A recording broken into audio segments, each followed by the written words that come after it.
किस पे जिम्मेदारी डाली जाए?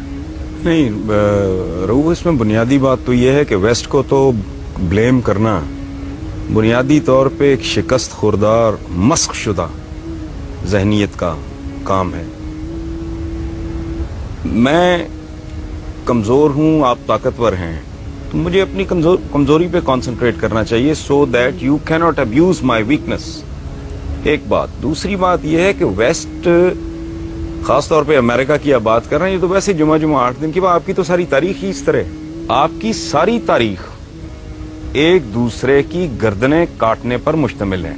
यहां मैं एक बात की वजाहत में अक्सर करता हूं कि भाई जब तारीख को देखो तो बगैर तस्सुब के देखो।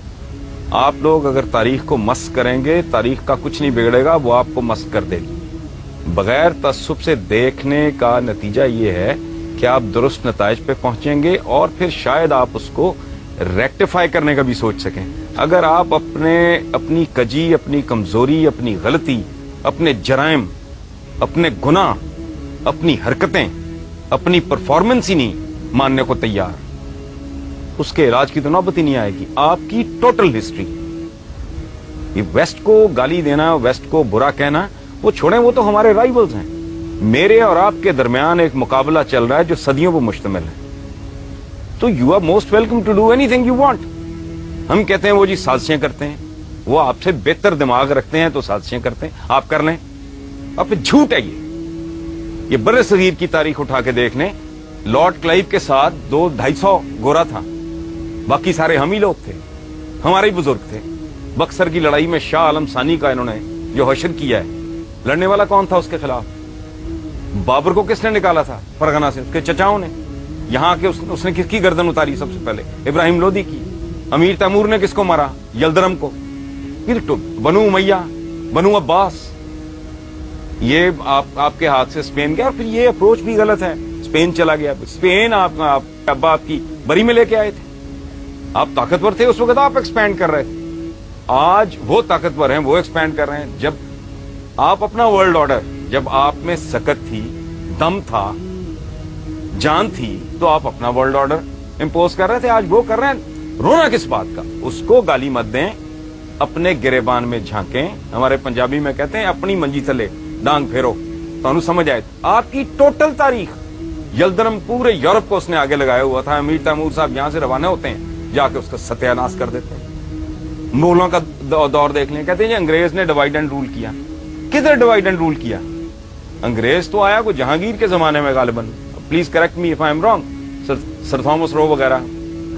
उससे पहले जो आपस में एक दूसरे की गर्दनें काट रहे थे, उस वक्त आया जिस वक्त बाबर आया, और अंग्रेज जहांगीर के दौर में तकरीबन उस वक्त। ठीक है, अच्छा, उससे पहले जो मुगल शहजादे एक दूसरे की गर्दनें काट रहे थे, बाप को अंदर कर रहे थे, सगे भाई मार रहे थे, शेरशाह उनके साथ लड़ गया। ये टोटल पावर प्ले है, सदियों से चल रहा है। मोहम्मद बिन कासिम को खाल में सी के बुश ने भेजा था। उबैदा बिन जराह के साथ क्या हुआ था? आपके जितने जनरल्स हैं जिसको आप इतना ग्लोरीफाई करते हैं, कभी अपने बच्चों को पढ़ाएं, उनके अंजाम क्या हुए थे? इन लोगों के साथ क्या किया आपने? करने वाले कौन थे? अब ये कदम कदम पे साजिशें ढूंढना, उनमें कीड़े डालना और लोगों को बताना कि जी वी आर द बेस्ट। तो मुझे एक और बात बताएं आप लोग, ये यंगस्टर्स बैठे हैं, ये गद्दार पैदा करने का ठेका आपने क्यों लिया हुआ है? गद्दार आप में ही यहां क्यों पैदा होते रहे हैं, गोरों में क्यों नहीं हुए? उसकी वजह है रऊफ साहब, गद्दार एक खास कल्चर में पैदा होता है, जहां फर्द और रियासत का मुफाद इस तरह हो जाता है ना, वहां गद्दार पैदा नहीं होते। सर थॉमस रो ने जहांगीर में से उसके बेटे का उसने इलाज किया, वो ठीक हो गया। उसने इनाम के तौर पे कहा कि इसके बराबर, इसके वजन के बराबर, वो मोटा आदमी था, सोना तोल के इसको दो। उसने कहा कि बादशाह सलामत, मुझे सोना नहीं चाहिए, मेरी कौम को अपने मुल्क के साथ ट्रेड करने की इजाजत दे दें। आपके पास ये वफा 2007 में नहीं है। आपके लीडर्स स्विस बैंकों के केस भुगत रहे हैं। कोई करप्शन किंग कहलाता है, कोई करप्शन क्वीन कहलाती है। आपके साथ, आपके पास अपनी बदनसीबी पे गौर करें, ये कमिटमेंट 2007 में नहीं है।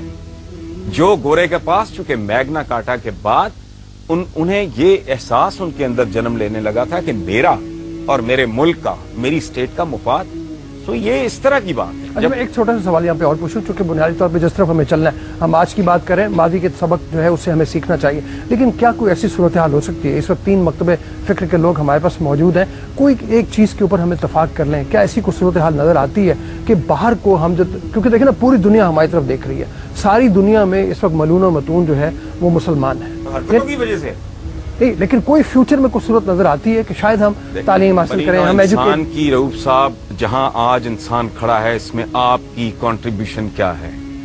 आपसे मुराद मेरी, हम की, हम सब की 1 अरब 40 करोड़ मुसलमानों की कंट्रीब्यूशन क्या है?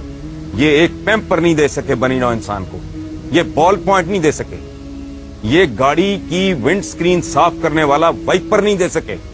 56-57 इतने लगभग मुसलमान मुल्क हैं, एक में भी जमहूरियत नहीं है, डूब मरो। मैं सदियों से एक बड़ा दिमाग नहीं पैदा किया, इस मुल्क में एक बड़ा आदमी पैदा हुआ है, मैं इंटेलेक्चुअली बात कर रहा हूं। ये मुल्क है सबका है, जिन्ना साहब के स्टेटमेंट्स रिकॉर्ड पे हैं कि हिंदू अपनी जगह, फलां अपनी जगह, उसको आप जो भी लेबल लगाएं, डॉक्टर अब्दुल सलाम, उसको ने ठुड्डे मार के इस मुल्क से बाहर निकाल दिया। सदियों से एक बड़ा आदमी आपने पैदा नहीं किया। औकात ये है कि एक एवरेज लेवल का, एक आम सतह का दानिश्वर बात करता है क्लैश ऑफ सिविलाइजेशन, ये उसको सर पे बिठा लेते हैं और पूरी दुनिया में डिबेट पे शुरू हो जाती है। क्लैश ऑफ सिविलाइजेशन तो है ही नहीं, ये क्लैश ऑफ फेथ्स है। सिविलाइजेशन तो उनके पास है, आपके पास कौन सी सिविलाइजेशन है? बकरे में पानी इंजेक्ट करके उसका वजन बढ़ाने वाले, अपने बच्चों को नापाक गंदा खलीज दूध देने वाले, लाइफ सेविंग ड्रग्स में मिलावट करने वाले, जाली दवाइयां बनाने वाले, ला कानून, किसी मुल्क में ना आईन है ना कानून है, ना आवाम की कोई इज्जत है ना इज्जत है नफ्स है। आप रोटी नहीं दे सकते, इज्जत तो दें, आप वो भी नहीं दे सके। कौन सी ऐसी चीज, मुझे इतने यहाँ बच्चे बैठे हैं, इतने माशाल्लाह इस मुल्क की क्रीम बैठी है, मुझे एक बात, मैं दावा कर रहा हूं इतना बड़ा, एक बात बताएं जिस पे आप फख्र से कह सके कि ये हमारे पास है जो दुनिया में और कहीं नहीं।